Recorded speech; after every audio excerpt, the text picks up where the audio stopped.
kahapon napanood ko yung press conference mo, Ombudsman, na sinasabi mo, nagpasampina ka na dito sa nangyari dito sa Senado. Nakaka-problema, Ano problema? yung aming process server ayaw na naman tanggapin sa Senate. Ha?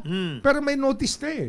Sinabi nga ni Alan Cayetano, dapat i-charge din si Matibag. Ibig sabihin, alam na nila na meron talaga silang suspension na. Oo. Pero ayaw nila tanggapin. Hindi ko sila naintindihan. Yun naman, Kasi sa akin, considered served na yan kahit hindi nila tinanggap. Ibig Kasi sabihin, may notice na sila. ibig sabihin yung sinampina mo, yun sa press conference mo, isasampina mo lahat ng records. Makita mo lang yung facts. Ayaw tanggapin. Ayaw tanggapin ng Senado? Oo.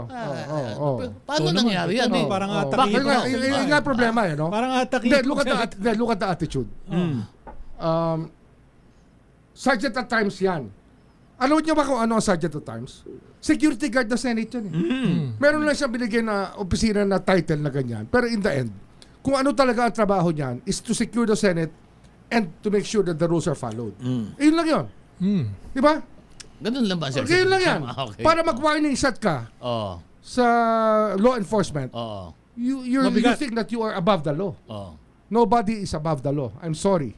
Kahit siya ay nagtatrabaho sa Senado. Kahit nagtatrabaho ka sa Senado, nobody is above the law. Alam mo, At saka ano yan, Diba? Dahil kapag pinayagan mo naman yun, Pag pinayagan natin na ganyan-ganyan na lang, babaliwalaan nila ang NBI, babaliwalain nila at yung saka police. ano, Hindi pa pwede yan. Palagi Parang na- kasing bansa tayo. parang bansa na rin sila pag Kaya, nagkakaroon. exactly.